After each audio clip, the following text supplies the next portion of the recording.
FIFA ലോകകപ്പിലെ group F പോരാട്ടത്തിൽ സ്വീഡനെ 1-5 ഗോളുകൾക്ക് തകർത്തുവിട്ട് നെതർലാൻഡ്. ഹൂസ്റ്റൺ സ്റ്റേഡിയത്തിൽ നടന്ന ആവേശകരമായ മത്സരത്തിൽ ബ്രയാൻ ബ്രേബറിയുടെയും കോഡി ഗാക്പോയുടെയും ഇരട്ട ഗോൾ കരുത്തിലാണ് ഡച്ച് പട വമ്പൻ വിജയം സ്വന്തമാക്കിയത്. മത്സരത്തെക്കുറിച്ച് professional football coach Subin Pavoor തയ്യാറാക്കിയ റിപ്പോർട്ട് കാണാം. ഇന്നലെ നടന്ന ഗ്രൂപ്പ് എഫിലെ മത്സരം നെതർലൻഡും സ്വീഡനും തമ്മിലായിരുന്നു. ഗ്രൂപ്പ് എഫിലെ 2ാം റൗണ്ട് മത്സരമായിരുന്നു. ആദ്യ മത്സരത്തിൽ 2-2 എന്ന സമനിലയിലായിരുന്നു ജപ്പാനോട് നെതർലൻഡ് പിരിഞ്ഞത്. മറുവശത്താവട്ടെ സ്വീഡൻ ടുണേഷ്യയെ 5-1 പരാജയപ്പെട്ടിരുന്നു ആദ്യ മത്സരത്തിൽ. ഈ മത്സരത്തിലാവട്ടെ ടുണേഷ്യ 5-1 ആദ്യം ടുണേഷ്യയെ പരാജയപ്പെടുത്തിയ സ്വീഡന് അതേ നാണയത്തിൽ തിരിച്ചടിച്ചു. നെതർലാൻഡ് 5-1 നെതർലാൻഡിനോട് സ്വീഡൻ പരാജയപ്പെട്ടിരിക്കുന്നതാണ്.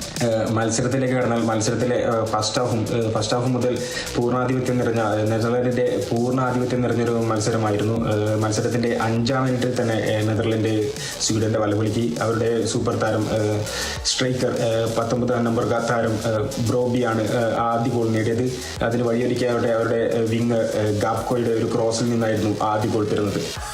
മത്സരത്തിന്റെ 17ാം മിനിറ്റ് 2ാമത്തെ ഗോൾ 19ാം നമ്പർ താരം ബെർബി നേടി. 2ാമത്തെ ഗോളിന് വഴിയൊരുക്കിയത് ഡംഫ്രീസ് അവരുടെ ഡിഫൻഡറുടെ ഒരു അസിസ്റ്റിലൂടെയായിരുന്നു 2ാമത്തെ ഗോൾ പിറന്നത്. അങ്ങനെ കളിയുടെ ഫസ്റ്റ് ഹാഫിൽ പൂർണ്ണാധിപത്യം പൊസിഷൻ കീപ്പ് ചെയ്ത് കളിച്ചത് നെതർലാൻഡ് തന്നെ ആയിരുന്നു. അങ്ങനെ ഫസ്റ്റ് ഹാഫ് 2-0 പിരിയുകയായിരുന്നു. 2ാം പകുതിയിലേക്ക് വന്നാൽ 2ാം പകുതി തുടക്കത്തിൽ തന്നെ ആക്രമിച്ച് കളിക്കുന്ന നെതർലാൻഡിനെയാണ് കാണാൻ സാധിച്ചത്. 47ാം മിനിറ്റിൽ ഗാപ്കോ ആദ്യ ഗോൾ നേടി. ഗാപ്കോ അത് കഴിഞ്ഞ് 54 മിനിറ്റിലും ഗാപ്കോ ഗോൾ നേടി. അങ്ങനെ ഇരട്ട ഗോൾ. ഗാപ്കോയും ബെർബിയും ഈ 2 സ്ട്രൈക്കർമാരാണ്, 2 അറ്റാക്കിംഗ് സ്ട്രൈക്കർമാരാണ്. 2 പേരുടെ ഇരട്ട ഗോളാണ് ഇന്ന് വലിയൊരു വിജയത്തിലേക്ക് നയിച്ചത്. അതുകൂടാതെ തന്നെ പകരക്കാരനിറങ്ങിയ സമ്മർവേൽ 81ാം മിനിറ്റിൽ ഒരു ഗോൾ നേടി. സമ്മർവേൽ ഒരു ഗാപ്കോയുടെ ഒരു ഗോളിന് വഴിയൊരുക്കുകയും ചെയ്തു. അങ്ങനെ 5 ഗോളുകളാണ് നെതർലാൻഡ് ഈ മത്സരത്തിൽ നേടിയത്. 59ാം മിനിറ്റിലായിരുന്നു സ്വീഡന്റെ ആശ്വാസ ഗോൾ. പകരക്കാരനായി ഇറങ്ങിയ എലേങ്ക അവരുടെ അലക്സാണ്ടർ ഇസാക്ക് നൽകിയ ഒരു പാസിൽ അസിസ്റ്റിൽ ഒരു ഗോൾ നേടുകയാണ്. അങ്ങനെ 5-1 കളിയുടെ നില. കളിയിൽ സെക്കൻഡ് ഹാഫിലെ പൊസിഷൻ കീപ്പ് ചെയ്ത് കളിച്ചത് ഒരു കുറച്ച് മുന്നിൽ നിൽക്കുന്നത് പൊസിഷന്റെ കാര്യത്തിൽ സ്വീഡൻ ആയിരുന്നു. സ്വീഡൻ ഒരുപാട് ഷോട്ടുകൾ കളിച്ചിരുന്നു.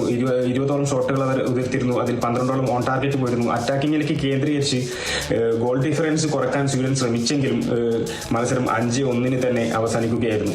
മത്സരത്തിൽ സൂപ്പർ താരം ജിയോക്കറസ് ആഴ്സണലിന്റെ സൂപ്പർ താരമായിരുന്നു. ഫോർമർ സ്പോർട്ടിംഗ് പ്ലെയർ ജിയോക്കറസിനൊക്കെ മുൻനിർത്തിയായിരുന്നു സ്വീഡന്റെ അറ്റാക്കിംഗ് നിര. മറുവശത്ത് നെതർലാൻഡിന്റെ ഒരു തരനിര നോക്കിയാൽ ഡിജോങ് ഉണ്ടായിരുന്നു. ഫസ്റ്റ് ഹാഫിൽ സെക്കൻഡ് ഹാഫിൽ ഡിജോങ് ഉണ്ടായിരുന്നു. ഡിജോങ്ങിനെ പിൻവലിക്കുന്നത് പോലെ മധ്യനിര നിയന്ത്രിച്ച് കളിച്ചു ഡിജോങ്. അതുപോലെ തന്നെ ബാക്ക് സൈഡിലായി ഡംഫ്രീസ് അതേപോലെ വാൻഡിക് എന്നിവരടങ്ങിയ ഡിഫൻസിൽ ലൈന മുന്നേറ്റ നിരയിൽ ഗാപ്കോയും ബ്രയാൻ ബെർബിയും അടങ്ങിയ ഒരു മുന്നേറ്റ നിരയും നല്ലൊരു സ്ക്വാഡിനെ തന്നെയായിരുന്നു ഇന്ന് കൂമാൻ ഗ്രൗണ്ടിൽ ഇറക്കിയത്. നല്ലൊരു വിജയവും നേടി ഈ മത്സരത്തിൽ.